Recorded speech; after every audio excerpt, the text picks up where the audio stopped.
By the way, speaking of, are we still recording? Yeah, I got it going again. Okay.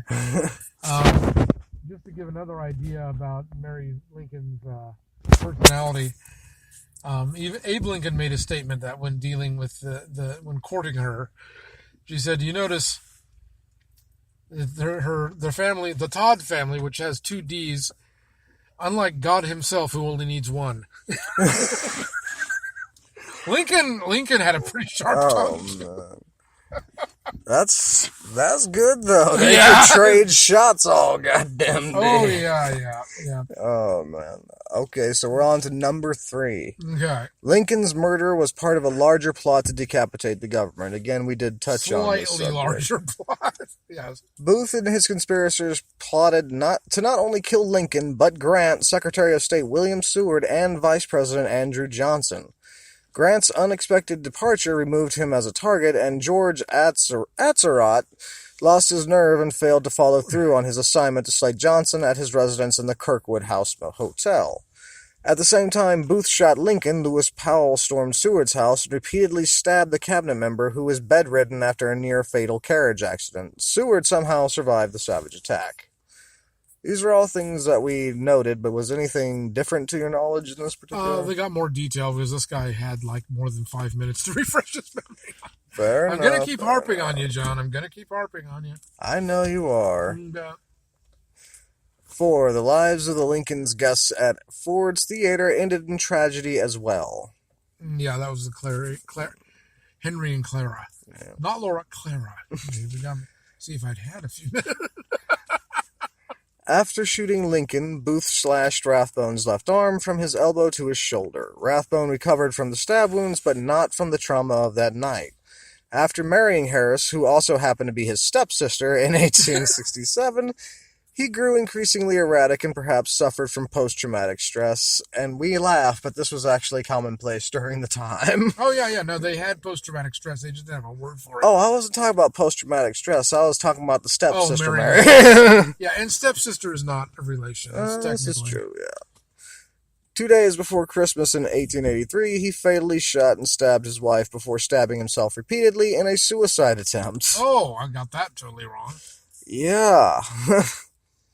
Once again, however, he survived the knife wounds. Rathbone lived out the remaining 3 decades of his life in an asylum for the criminally insane. The 4th member of the presidential box on the night of the assassination, Mary Todd Lincoln, was herself institutionalized in 1875. Yeah, her and her family, they didn't get along. No. Like I said, she had a bit of a mouth on her, too. And was not a nice woman. Number 5. Lincoln's death was not universally mourned in the North. Hell no. Like every other major historical figure, opinion was very sharply divided and sharply... It's like we could say if Donald Trump died today, his grave would not be pissed on by everyone in the country. Some people still think he's a genius. Well, these opinions are extrapolations of a greater ideal of what they want the person to be. Right. And the thing is, with Lincoln... We've had, 200 years of basically, it's a very interesting point. Once again, going back to Sarah Vowell's Assassination Vacation, she tells a story about how we were taught to admire George Washington. We were taught to love Abe Lincoln. Mm-hmm. And it's very interesting. She says that she's traveling around going to these little museums. She finds the one place that finally best sums up how Americans are about Lincoln. And that is that they had on display the drain pipe from one of Lincoln's houses when he was a child. The water. You've got to be important if they put that in a museum. Yeah, damn. Didn't build it. Had very little to do with it. It's like it would be better to have like his toilet seat in there or something.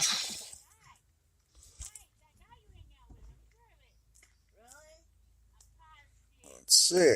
Oh, God. As Martha Hodes recounts in her book Mourning Lincoln, some Northerners who thought Lincoln too dictatorial and some radical Republicans who thought him too lenient toward the Confederacy welcomed news of his assassination. Mm-hmm. After a meeting of radical Republicans hours after the shooting, Indiana Congressman George Julian recorded in his diary that the universal feeling among radical men here is that his death is a godsend.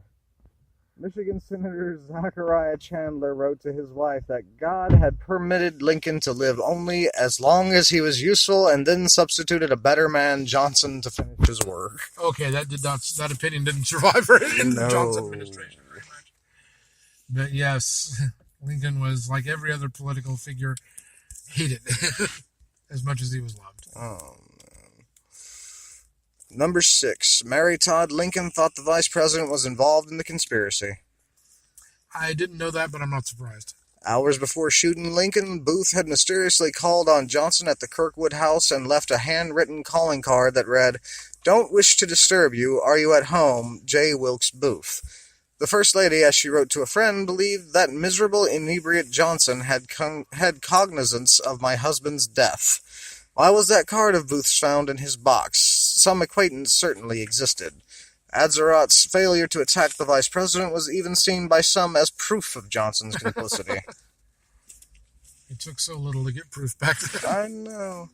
But it is kind of really...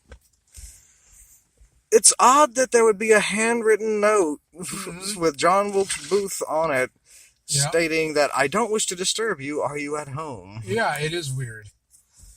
It is weird. And it kind of does lead into a little bit of credence to the conspiracy, if the note actually still exists anyways. 7. Lincoln and Booth had a previous encounter at Ford's Theater. On November 9th, 1863, the Lincolns watched a performance of The Marble Heart starring John Wilkes Booth at Ford's Theater. Mary Clay, one of the Lincolns' guests, recounted after the assassination that twice Booth, in uttering disagreeable threats in the play, came very near and put his finger close to Mr. Lincoln's face. After Booth gestured menacingly toward the president a third time, Clay said, "Mr. Lincoln, he looks as if he meant that for you." The president replied, "Well, he does look pretty sharp at me, doesn't he?" Huh, good acting. Exceptionally well done, obviously. 8. Lincoln's deathbed quickly became a tourist attraction. Mm-hmm. Come on, what do you expect? You know, of course, that the woman, the actress who ran up and cradled his head in her arms, in her lap, and got his blood all over it. Mm-hmm. She, for many years later, parties at her house, the stirring climax was when she came out and displayed the dress with Lincoln's blood all over it. Holy, what the hell was wrong with that lady? Yep, for the same reason, Seward, after he survived his knifing, they saved those sheets. Oh my.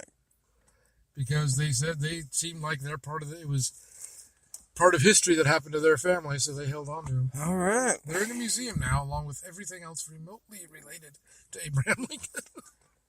In the hours after Lincoln died in the back bedroom of William Peterson's boarding house across the street from Ford's Theater, souvenir hunters ransacked the property and snatched numerous relics of the martyred president. Deciding to cash in himself, Peterson began to charge admission to the hundreds of curiosity seekers who came each day to see Lincoln's bloody deathbed, which incredibly continued to be slept in by Tenant William Clark each night. Peterson fell into... Did not know! Love it! Peterson Did fell... let it dry out first? I don't know. It's a really disturbing thought, man. What the hell? Fuck. Okay, you lost me on that one. Peterson fell into financial difficulty in 1871 and died after being found on the lawn of the Smithsonian Institution following an opium overdose. Okay! Yeah. Number 9. The drug problems back then. Robert Todd Lincoln was in close proximity to 2 other presidential assassinations. Yeah, easy. 16 years after being bedside for his father's death, Robert Todd Lincoln was serving as President James A. Garfield's Secretary of War when he witnessed Charles Guiteau fire 2 gunshots that mortally wounded the chief executive inside a Washington, D.C. train station. On September 6, 1901, Lincoln arrived in Buffalo to attend the Pan American Expo at the invitation of William McKinley, only to learn that the president had just been shot. Lincoln visited McKinley's bedside several times before the president ultimately succumbed to his wounds.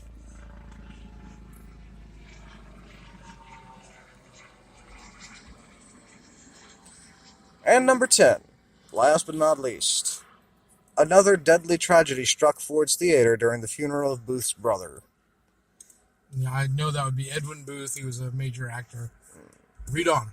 When John T. Ford attempted to reopen Ford's Theater to performances on July 10, 1865, Stanton, who was opposed to its ever being again used as a place of public amusement, dispatched heavily armed soldiers to prevent the show from going on. The federal government eventually purchased Ford's Theater for $100,000, gutted the auditorium, and converted the building into War Department offices.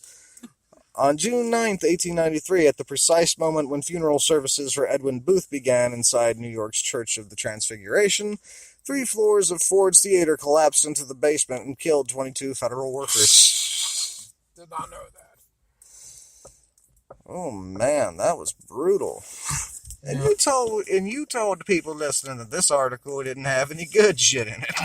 I was surprised. I did not have that. I did not know that. Now, the other thing I want to throw up for Edwin Booth here, he, of course, tried to retire from acting immediately after this because he was so ashamed of his brother, but was brought back by popular demand and need of money. Actors who can't act don't make a lot of money, but God. the public wanted him back, and he came back and did that. He talks about that church where he had his funeral with. That was one that he had helped build. They called it the Actors Church because it was one of the few churches that would bury actors. Okay.